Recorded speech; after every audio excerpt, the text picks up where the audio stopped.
Sebuah kebahagiaan tiba-tiba berubah menjadi sebuah hal yang pahit. Inilah hidup, ini hidup. Ikut Tuhan itu tidak selalu yang manis. Kita harus mempersenjatai diri kita bahwa ikut Tuhan itu bukan cuma yang enak-enak.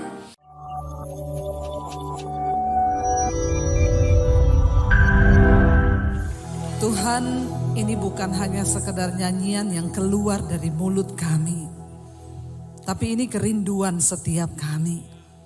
Ubah hidup kami, pakai hidup kami sesuai dengan rencana Tuhan. Karena kami tahu Tuhan, kesuksesan di dunia ini tidak bisa diukur dari apapun harta, jabatan, kekayaan. Namun kesuksesan kami di mata Tuhan ketika kami mengetahui kehendak Tuhan dan kami hidup di dalam rencana Tuhan yang sempurna. Karena itu setiap kami ada di tempat ini pada sore hari ini, kami rindu kebenaran firman-Mu mengubah cara pandang kami. Kebenaran firman-Mu dapat mengubah hidup kami agar kami semakin mengerti kehendak Tuhan dalam hidup kami. Urapi hamba-Mu yang tidak ada apa-apanya Tuhan. Kuasa Roh Kudus-Mu yang mengurapi setiap kami, sehingga kami mengerti rahasia firman-Mu. Segala pujian, hormat, kemuliaan hanya bagi Engkau. Di dalam nama Yesus, yang percaya Tuhan di tengah kita memberkati kita. Mari katakan bersama, amin. Tepuk tangan buat Tuhan Yesus. Iya, silakan duduk Bapak Ibu yang terkasih, shalom. Bagaimana kabarnya? Luar biasa. Terima kasih buat Bapak Gembala, Pak Yusuf, Ibu dan Pak Kaleb, seluruh jemaat yang mempercayakan pelayanan ini kepada saya. Ya, kita bersyukur ya. Hari ini temanya adalah ya, yang pahit itu yang menyembuhkan, yang memulihkan kita. Saudara, yang namanya manusia itu pasti tidak mau mengalami yang pahit. Amin apa amin? Saudara lebih suka yang manis atau yang pahit? Dalam hidup ini saudara mau yang manis atau yang pahit? Ya, jangan kebanyakan yang manis, nanti diabetes. Yang manis itu bahaya, beracun. Yang pahit ya itu enggak enak. Tetapi itu obat yang menyembuhkan. Amin. Ya, daun pepaya itu enggak enak. Pahit. Tapi khasiatnya banyak. Saudara makan sayur pare itu enggak enak. Pahit. Tapi khasiatnya banyak. Ya, bahkan obat segala macam yang pahit itu enggak enak. Saudara, di hidup ini kita pun sama. Kita mau menikmati hanya yang manis-manis saja. Siapa manusia yang mau pergumulan? Siapa orang yang ingin mengalami masalah di hidupnya? Kita ingin rumah tangga kita beres. Kita ingin pekerjaan kita beres. Kita mau pelayanan kita beres. Dan saya yakin tidak ada satupun dari saudara yang berdoa, Tuhan halangi pekerjaanku Tuhan. Ada yang berdoa begitu? Tuhan batalkan bisnisku Tuhan. Enggak ada orang yang berdoa seperti itu. Kita semua berdoa mengharapkan yang baik yang terjadi di hidup kita. Tapi percayalah saudara, engkau mau atau tidak, seringkali Tuhan akan mengizinkan yang pahit itu datang. Kita enggak pernah minta yang pahit itu datang. Tapi masalahnya kita ini manusia enggak mau diproses. Tapi Tuhan kita, Tuhan yang mencintai proses. Kalau kita nggak sesuai dengan cara kerjanya Tuhan, makanya banyak orang murtad. Banyak orang nggak mau lagi percaya Tuhan. Banyak orang yang imannya kandas di tengah jalan. Kenapa? Karena cara pikirmu, cara pandangmu dengan cara pandangnya Tuhan berbeda. Kita pikir masalah itu malah petaka. Kita pikir masalah itu ndak enak, ndak baik. Tapi percayalah saudara, di dalam Alkitab semua orang yang dipakai Tuhan, mereka diproses. Siapa yang mau dipakai Tuhan, yang mau dimuliakan, angkat tangan. Berarti saudara juga mau siapa yang mau diproses, angkat tangan. Mulai turun, nggak semua lagi. Ya. Orang Kristen hanya mau yang enak. Saudara, ketika Tuhan memberikan mimpi besar kepada Yusuf, Lalu Yusuf menceritakan mimpi itu kepada keluarganya. Apakah keluarganya senang dan mendukung dia? Mereka bilang, wow hebat kau Yusuf. Ya engkau luar biasa dipakai Tuhan. Oh ya ayo kita sama-sama dukung mimpimu. Seperti itu? Enggak. Waktu Yusuf menceritakan mimpinya, pandangannya saudara-saudaranya ngomong apa? Sombong banget. Ya kan? Oh, ya, kamu merasa lebih hebat dari kita. Lihat aja kamu. Apa yang terjadi? Mereka mencoba membunuh Yusuf, bukan hanya membunuh mimpinya, tapi mereka mencoba membunuh Yusuf. Tadinya mereka mau masukin dia ke dalam sumur, lalu mereka pikir rugi banget ya kita masukin dia ke dalam sumur, kita nggak dapat apa-apa. Jual aja supaya dapat duit. Ya, zaman sekarang bahaya saudara. Sering kali demi keuntungan orang tuh rela mencelakai teman, sahabat, bahkan saudara sendiri. Itu terjadi. Tapi kita lihat bahwa semua pun itu Tuhan izinkan untuk menjadikan kita ini dibentuk, diproses menjadi lebih indah. Ketika Yusuf mendapat mimpi dari Tuhan, apakah langsung dia bilang gini, Tuhan oke, saya terima mimpi itu. Mulai sekarang hidupku enak karena aku dapat visi besar dari Tuhan. Begitu? No. Ketika kita mendapat visi besar dari Tuhan, saat itulah bersiaplah engkau untuk diproses. Makanya kalau ada orang Kristen datang sama saya, Bu berat banget yang saya alami sekarang. Saya bilang, wow puji Tuhan. Berarti engkau berharga di mata Tuhan. Makanya Tuhan izinkan kau diproses. Saudara, cara kerjanya Tuhan itu selalu diproses dulu baru dimuliakan.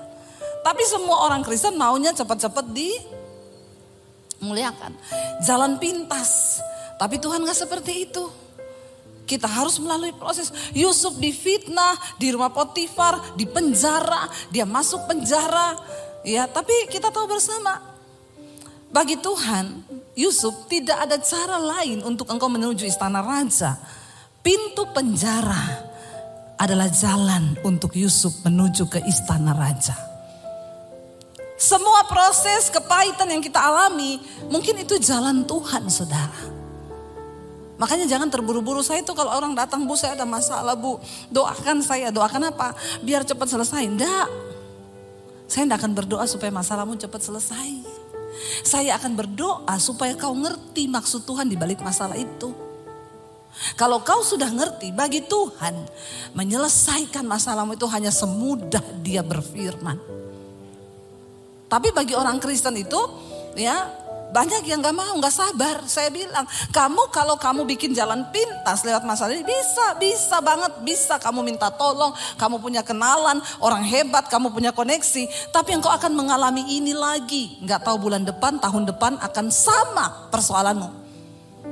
Engkau gak akan pernah lulus, kenapa? Karena kau tidak mengerti kehendak Tuhan di balik masalah itu. Saya punya teman saudara, dia pengusaha, banyak duit. Setiap kali ada masalah gampang, tinggal panggil koneksi, telepon sana sini, beres. Ketika dia mendengar khotbah saya, dia bilang, aduh Ibu Debbie kita harus mengandalkan Tuhan ya. Iya. Hari-hari ini dia telepon saya, Bu ini sebenarnya Bu, saya telepon si A si B beres nih masalah saya Bu. Tapi saya dengar khotbahnya Ibu, tapi kok gak beres-beres ya Bu. Saya bilang, Bapak mau coba tolong diri sendiri?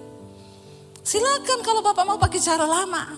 Pak, orang itu kalau mau dimurnikan Tuhan Pak, memang berat Pak. Sampai kedaginganmu itu menjerit, berteriak. Dia bilang sampai anak saya, buah saya bilang begini, Bapak kok sekarang jadi begini ya Pak, jadi tolol. Saya bilang memang orang itu melakukan firman, kelihatannya tolol. Tapi disitulah engkau mulai mengandalkan Tuhan. Jangan pakai cara lama. Engkau akan mengalaminya lagi dan lagi dan lagi. Saya bilang karena itu saya melihat Bapak ini pengusaha sukses. Tapi engkau gak pernah menikmati kekayaanmu. Karena engkau selalu pakai cara manusia. Engkau gak pernah mengandalkan Tuhan. Ya berat saudara. Kita lihat Daud. Ketika Daud diurapi menjadi raja di umur belasan tahun. Maka di situ dia juga mulai masuk dalam proses. Dia dibenci sama Saul. Musuh terberat Daud dalam hidupnya bukan orang Filistin, bukan orang Amalek. Siapa musuh terberat Daud dalam hidupnya? Saul yang adalah rajanya sendiri. Orang yang dekat di hatinya. Orang yang dianggap diurapi Tuhan. Yang kedua, siapa musuh terbesar Daud di dalam hidupnya? Bukan orang Filistin, bukan orang Amalek. Tetapi Absalom, anaknya sendiri. Tidak mudah bagi Daud seorang yang diurapi Tuhan. Dia harus menghadapi kenyataan di mana anaknya pun memberontak terhadap dia. Enggak jaminan saudara seorang hamba Tuhan lalu anaknya juga nurut. Kita kan gak bisa mengontrol semua orang. Ya. Ketika Daud menghadapi Absalom saudara, dia harus melarikan diri ke padang gurun.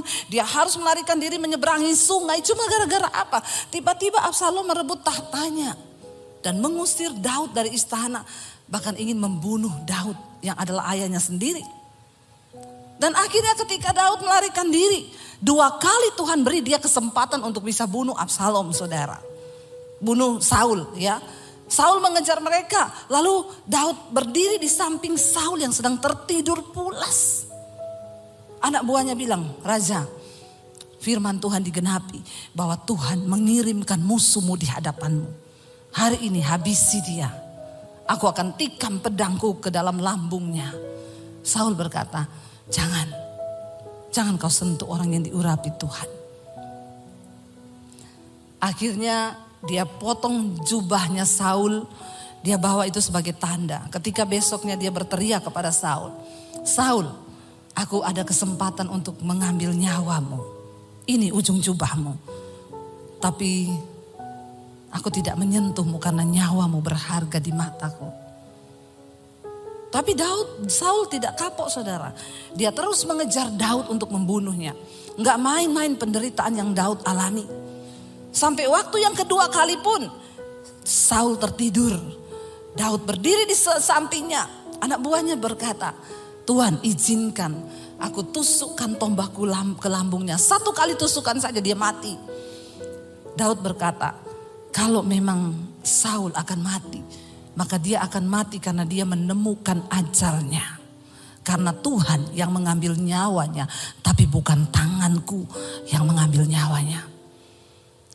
Berat gak bagi Daud? Berat, dia mengalami kepahitan, dia lari meninggalkan semua kenyamanannya. Tapi ketika dia punya kesempatan untuk membunuh, dia seperti orang bodoh saudara. Gak bisa melakukan apa-apa karena ketaatan kepada Tuhan. Kalau hari itu, hari pertama kali mereka dapat membunuh Saul dan Daud menyuruh anak buahnya membunuh, kira-kira selesai gak masalahnya? Selesai hari itu. Daud bisa langsung dilantik menjadi raja. Tapi Daud gak melakukan itu. Sampai akhirnya Alkitab berkata akhirnya Saul berperang melawan orang Filistin. Sementara Daud ada di persembunyian. Pada akhirnya orang Filistin mengalahkan tentara bangsa Israel. Lalu Saul ketakutan dan dia melihat semuanya dibantai mati oleh orang Filistin. Lalu Saul berkata kepada anak buahnya, tikam aku dengan pedangku. Bunuh aku sebelum orang Filistin mengejarku. Karena mereka sangat-sangat bengis orang Filistin itu. Aku tidak mau dipermainkan oleh mereka. Tapi anak buahnya berkata, tidak, aku tidak akan pernah membunuh engkau tuanku raja. Dan apa yang Saul lakukan? Dia tancapkan pedangnya ke tanah. Dia jatuhkan tubuhnya di atas pedangnya sendiri. Saul mati bunuh diri. Tapi bukan Daud yang membunuhnya. Saudara, ketika Daud bebas dari Saul, dia diangkat menjadi raja. Anaknya Absalom memberontak terhadap dia. Absalom mengejar Daud. Bayangkan saudara, musuh terbesar Daud bukan orang Filistin, bukan orang Amalek, tapi orang yang terdekat dengan dia. Dia lari saudara menyeberang sungai ke padang gurun. Daud melarikan diri dari kejaran anaknya. Dan ketika orang memaki-maki Daud, Daud cuma bilang, anak buahnya bilang, aku bantai orang itu ya raja. Kenapa dia memaki-maki engkau? Ketika Daud sedang dalam pelarian dikejar Absalom. Ya, Simei datang dan berkata, syukur kamu raja. Ya, kamu kena tulah dari Tuhan. Dasar engkau seorang dursila. Ya, engkau berhutang darah Dia maki-maki Daud. Anak buah Daud berkata, Tuanku Raja, izinkan aku menyeberang ke seberang. Saya penggal lehernya. Daud berkata apa? Jangan. Kalau Tuhan yang menaruh perkataan kutuk itu di mulutnya. Dan memang Tuhan yang mengizinkan aku dikutuk. Apa urusanmu dengan aku? Dan apa urusanmu dengan Tuhan? Daud menelan semua yang pahit itu saudara. Sampai akhirnya pun Absalom maju untuk berperang melawan Daud dalam sebuah pertempuran. Daud berkata kepada panglimanya Yoab, pergi hadapi Absalom. Tapi satu pesanku, kalau engkau berhasil mengalahkan Absalom, jangan engkau bunuh dia dan jangan engkau apa-apakan dia. Tapi saya percaya sebagai panglima perang, Yoab itu gondok gak? Gondok.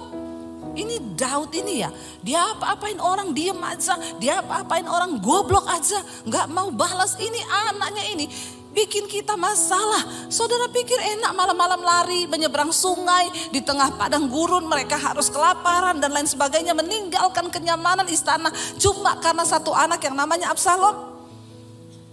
Tapi Daud bilang, jangan kau bunuh dia. Karena dialah anakku. Kenapa saya bilang itu penderitaan yang paling pahit bagi Daud? Karena itu musuh terbesarnya. Tapi dia tidak tega untuk membunuhnya.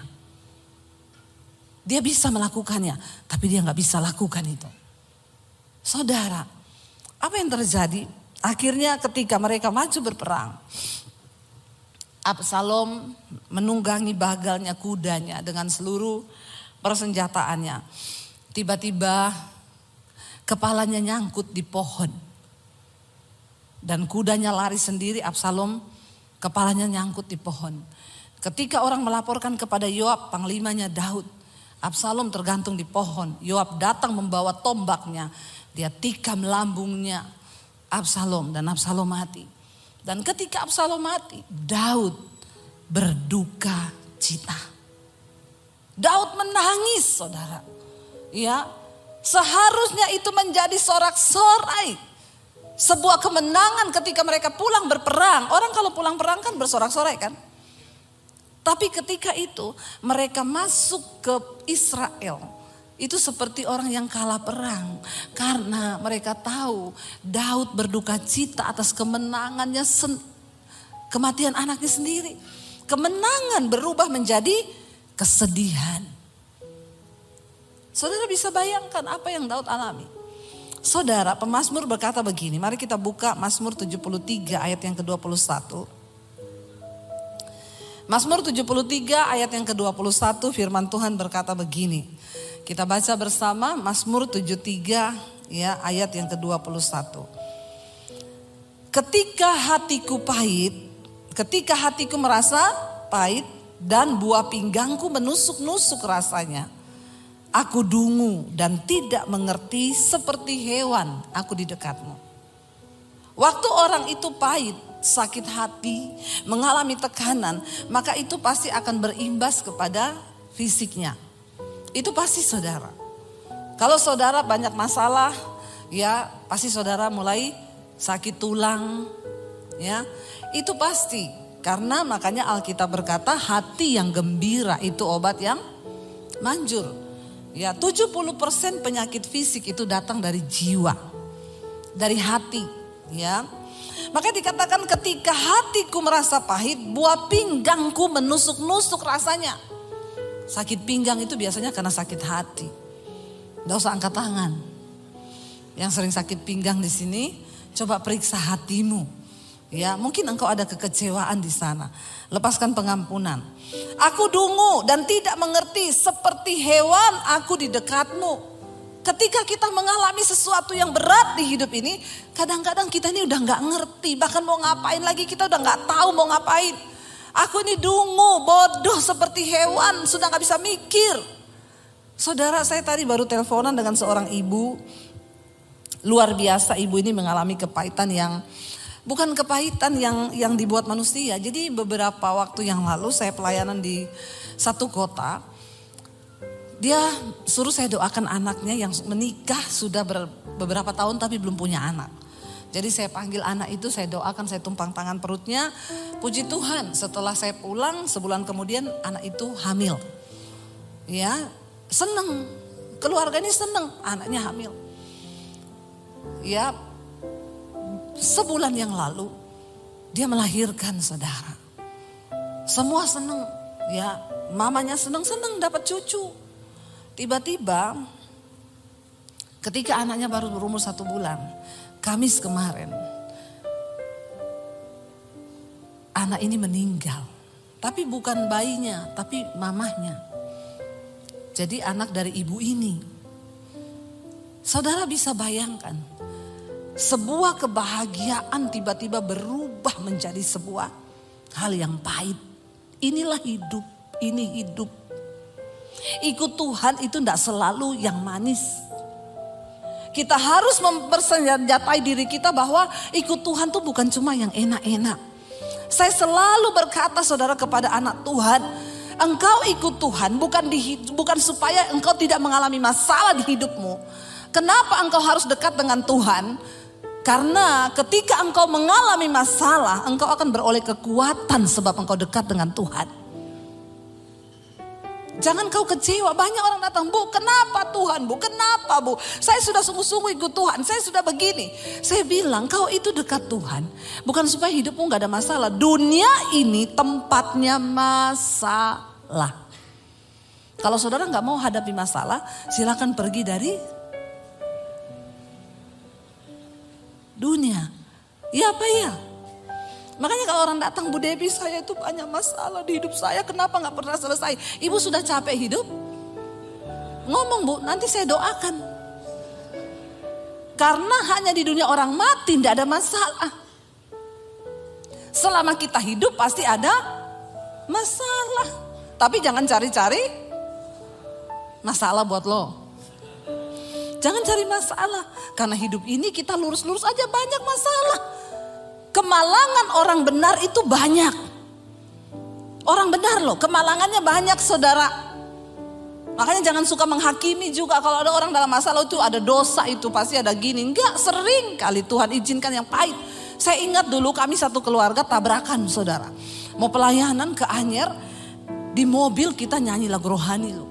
Ku diberi kuasa dari Raja Mulia. Suami saya nyetir, anak saya 3 di belakang, saya di depan. Saya pakai suara 1, suami suara 2, bagi suara kita di mobil.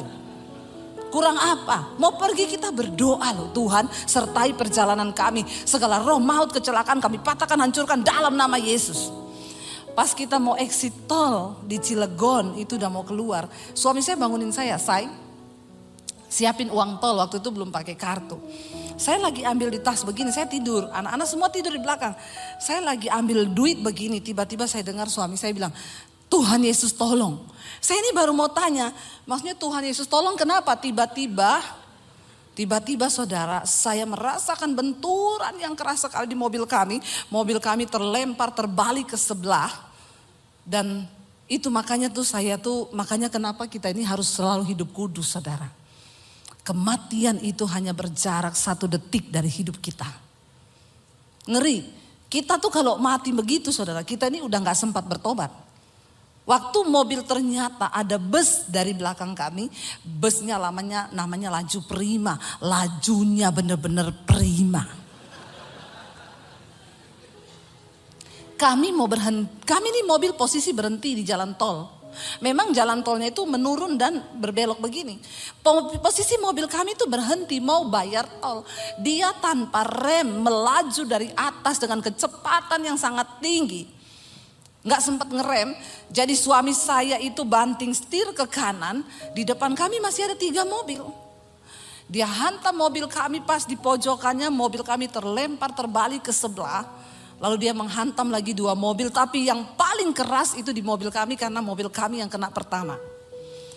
Saudara, waktu mobil itu terlempar terbalik-balik begitu, saya itu udah gak sadar. Itu kita kalau bikin dosa, lalu mengalami kayak begitu, saudara gak akan sempat ngomong, Tuhan ampuni saya selingkuh, Tuhan ampuni saya kepahitan, Tuhan ampuni Tuhan. Gak akan sempet. Saudara, dalam kecepatan sekian detik saya hilang, gak ingat apa-apa. Cuma syok, kaget, Apa ini? Udah gak sempat berpikir, tiba-tiba saya buka mata, mobil sudah terbalik, saya kepala di bawah. Airbagnya keluar, asap semua, saya panik saudara. Anak saya semua bangun, "Mam, kenapa ini mam? Kiamat mam, kiamat." Dia pikir kiamat, meteor jatuh. Saudara, benar. Ya saudara bisa tertawa dengan kisah saya, tapi cukup saya yang mengalami saja. Saya bilang sama Tuhan, Tuhan jangan gini juga keles. Saya tahu saya sering khotbah, tapi jangan terus-terusan izinkan saya yang mengalami Tuhan.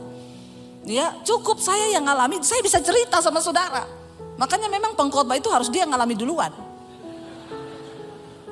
Amin. Seminggu sebelumnya rumah saya kemasukan maling. Itu kejadian, saudara tahu hari-hari itu. Saya ini tiba-tiba sama Tuhan disuruh baca kitab Ayub. Tapi saya nanti aja. Akhirnya minggu itu kami kerampokan rumah kami. Semua barang yang berbau elektronik itu Apple semua hilang. Jadi kita total hampir 100 juta itu hilang. Dan gak enak banget saudara. Kayaknya saya mau bersaksi itu ya enggak enak gitu loh. Kadang kan kita lebih enak tuh kalau bersaksi saudara. Rumah saya dimasukin maling. Lalu saya bangun pagi-pagi. Tidak ada barang yang hilang. Dan malingnya tergantung di pagar. Kalau saya bersaksi itu kan saudara tepuk tangan dong. Ini aja udah ada yang mau tepuk tangan nih. Kayaknya kan wah banget gitu ya. Malingnya kesangkut di pagar. Barangnya gak ada yang hilang. Itu bener-bener Kristen itu. Ya Pak ya. Tapi saya mau bersaksi maling masuk. Dan kami gak ada yang terbangun. Dan barang-barang hilang. Hampir 100 juta laptop, handphone berapa biji saudara. Dan saya waktu itu bangun saya bilang ini Tuhan. Ini kan rumah tetangga saya kayaknya yang lebih benar deh dari mereka hidup saya. Tapi kok bukan rumah mereka yang dimasukin? Kenapa rumah saya?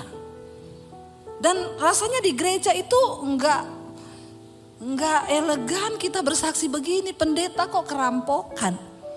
Nanti jemaat bilang apa? Hello? Please deh. Lalu saya hari itu di Tuhan bilang baca kitab Ayub. Saya gini, baru kemalingan gitu udah suruh baca kitab Ayub. Alay lebay. Saya gak baca. Seminggu kemudian tuh kita pelayanan saudara.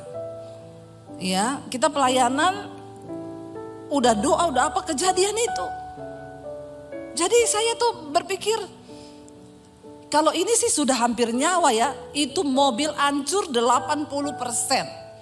Kalau saudara lihat itu fotonya dari depan sampai belakang dan mobil kami itu kan pendek. Waktu itu Honda Freed itu sejajar sama mobil bus punya ban kan. Saudara tahu bus yang besar itu. Mobil saya sama bannya itu sama tinggi. Jadi kita benar-benar di bannya. Dia hantam mobil saya hancur 80%. Tapi saya gak tahu bagaimana ceritanya anak saya itu duduk melintang di belakang. Yang kecil, waktu posisi kejadian itu anak saya itu sudah di pangkuan saya di depan. Kami satu keluarga tidak ada yang luka satupun. Enggak ada, ini tepuk tangan nih. Tadi waktu kemalingan enggak ada yang tepuk tangan. Ya, itu kami enggak ada luka saudara. Cuma ketika saya itu bilang, aduh Tuhan ya kayaknya ini sudah hampir nyawa ini ya. Sampai polisinya datang, saya dan anak-anak harus dibawa ke rumah sakit terdekat. Walaupun enggak ada darah, enggak ada apa, tapi kami harus diperiksa. Jadi suami saya tinggal di mobil.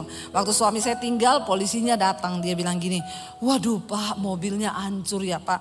Tapi untung loh Bapak cuma sendiri. Ini tadi Pak, kalau ada yang ikut, pasti yang duduk di bangku kedua udah pasti meninggal Pak. Suami saya bilang, kami berlima Pak. Astagfirullah.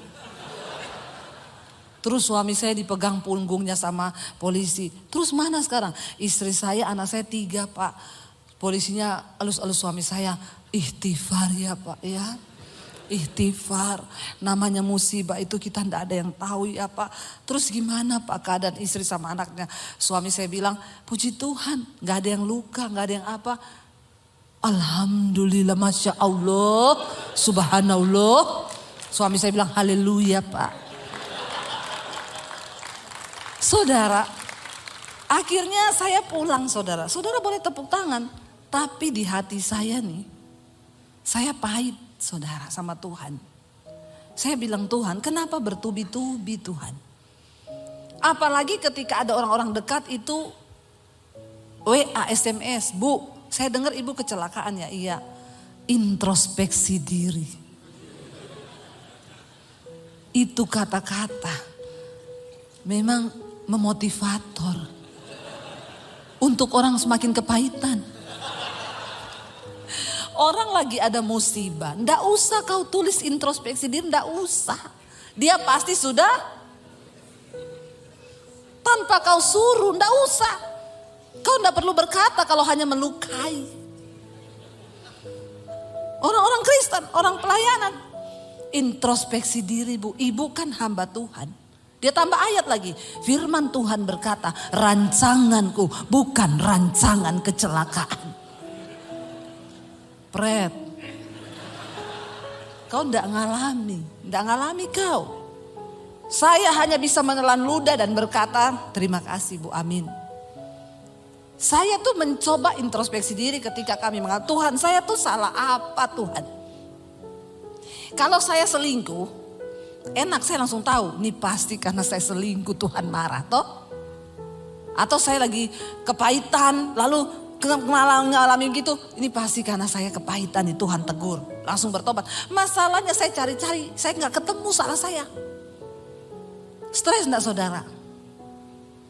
Saya pahit sama Tuhan. Kenapa engkau permalukan aku Tuhan? Aku nih hambamu loh. Seolah-olah engkau meninggalkan saya. Iblis bilang, di mana Tuhanmu? Sekarang kau dicerca semua orang. Bertubi-tubi saudara yang datang. Lalu akhirnya puji Tuhan ya kami nggak mengalami apapun. Kami akhirnya berdoa, saya telan sendiri ya. Ketika kami mengalami itu juga banyak yang menjauh, dipikir kita ini orang kena kutuk. Bertubi-tubi. Lalu puji Tuhan ya setelah beberapa waktu Tuhan gantiin mobil kita dari yang Honda Freed dikasih Innova yang terbaru saat itu. Nggak usah tepuk tangan. Nggak usah. Ya. Dikasih Innova yang terbaru. Itu orang yang introspeksi diri tadi yang ngomong begitu. Dia ngomong gini, dia WA saya, Bu, saya dengar ya ibu mobilnya diganti yang lebih bagus dari yang dulu ya. Ternyata ibu tabrakan tuh karena Tuhan mau ganti mobil ibu ya. Jadi saya bilang gini, ibu mau mobilnya diganti, Mercy. Mau Bu, saya doakan masuk di bawah kontainer. Kadang-kadang orang Kristen tuh otaknya picik. Ya picik kau. Semua hanya diukur dari berkat Tuhan. Semua hanya diukur dari sesuatu yang manis.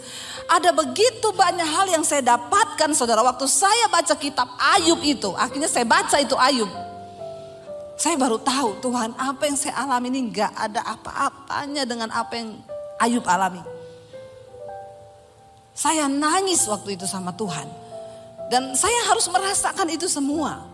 Saudara, tadi pemazmur itu berkata, dia bilang begini, aku ini dungu seperti hewan aku di dekatmu. Tetapi ayat 23 berkata, kita baca bersama apa ayat 23 bilang, tetapi aku tetap di dekatmu, engkau memegang tangan kananku. Ayat 24 berkata, dan nasihatmu, engkau menuntun aku dengan nasihatmu, engkau menuntun aku dan kemudian engkau mengangkat aku ke dalam kemuliaan. Walaupun pahit hari ini engkau alami, pastikan engkau tetap berada dekat dengan Tuhan. Sekalipun kau gak ngerti, aku dungu Tuhan, aku gak ngerti. Saya tadi teleponan dengan ibu yang anaknya itu meninggal. Dia nangis, saya bilang, ibu saya turut bersimpati. Tapi Bu, jangan pernah berkata Tuhan tidak baik. Dia bilang, iya Bu Debbie, saya tidak menyadari, saya nggak nyangka terjadi seperti ini. Ibu, Tuhan baik. Iya Bu, Tuhan baik Bu. Saya banyak introspeksi diri saya Bu, saya harus lagi lebih mendekat kepada Tuhan. banyak hal yang saya bertobat dalam hidup ini. Wow, puji Tuhan, itu yang membuat hati saya senang karena dia gak jauh, tidak lari menjauh. Saudara, mari kita lihat bersama, kita cepat saja Yesaya 38. Ketika Hizkia divonis mati sama Tuhan, dia sakit. Dia berkata begini saudara, Yesaya 38 ayat 15. Apakah yang akan kukatakan dan kuucapkan kepada Tuhan? Bukankah dia yang telah melakukannya? Aku sama sekali tidak dapat tidur karena pahit pedihnya perasaanku. Orang itu kalau pahit pedih memang susah tidur saudara. Iya enggak? Saudara ngalami enggak yang susah-susah tidur hari-hari ini? Banyak pikiran. Ya, banyak pergumulan memang tidak bisa dipungkiri. Apalagi divonis mati. Ya, kita sakit kepala aja nggak bisa tidur. Aduh, jangan-jangan ini saya ada tumor di kepala. Aduh, jangan-jangan ini udah nggak bisa tidur tuh. Ya, itu pasti. Pahit pedih perasaanku, aku nggak bisa tidur, dia bilang. Lalu ayat yang ke-16, ya Tuhan, tapi dia bilang apa yang bisa kukatakan? Karena semua Tuhan yang melakukannya. Tapi ayat 16 dia bilang, ya Tuhan, karena inilah hatiku mengharapkan Engkau, tenangkanlah rohku, buatlah aku sehat, buatlah aku sembuh. Minta kepada Tuhan supaya dia tenangkan rohmu. Sepahit apapun keadaan yang bergejolak di luar engkau, kalau di dalammu itu tenang, maka engkau tidak akan terpengaruh dengan apa yang ada di luar. Dan ayat 17 di sana bagus dia tulis, kita baca bersama 1, 2, 3. Sesungguhnya penderitaan yang pahit menjadi keselamatan bagiku. Engkaulah yang mencegah jiwaku dari lubang kebinasaan. Sebab engkau telah melemparkan segala dosaku jauh dari hadapanmu. Ternyata penderitaan yang pahit itu dapat apa? Menyelamatkan jiwa kita. Makanya jangan selalu benci kepada proses yang Tuhan kerjakan. Banyak orang yang akhirnya sekarang berkata gini, saya bersyukur Bu, untung saya diproses. Kalau nggak diproses, maka saya tidak akan melihat kemuliaan Tuhan. Kalau saya nggak diproses, saya tidak pernah tahu rencana Tuhan. Saudara, di hidup ini kita akan mengalami banyak hal yang bahkan kita nggak terbayang. Siapa yang terbayang saudara? Ibu tadi lagi seneng punya cucu, baru lahir. 1 bulan cucunya, anaknya meninggal. Siapa yang tahu itu akan terjadi? Tapi inilah hidup.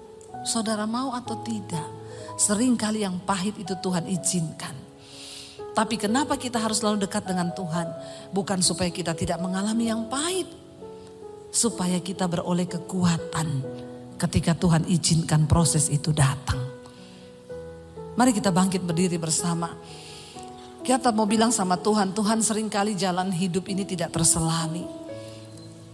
Tapi kami butuh penyertaan Tuhan dalam hidup ini.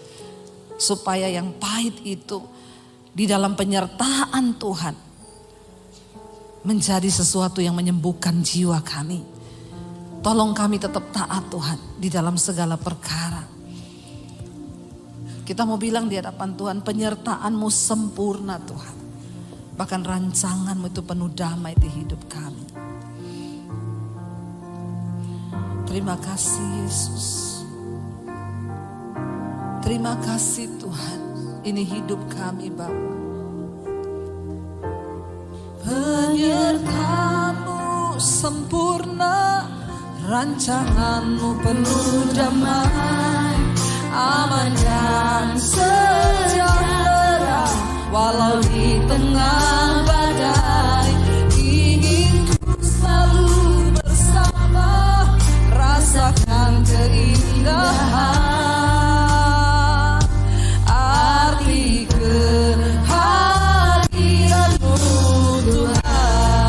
Lebih lagi saudara angkat tangan di hadapan Tuhan, katakan penyertaan-Mu sempurna, rancangan-Mu penuh damai,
mata dalam hadirat Tuhan.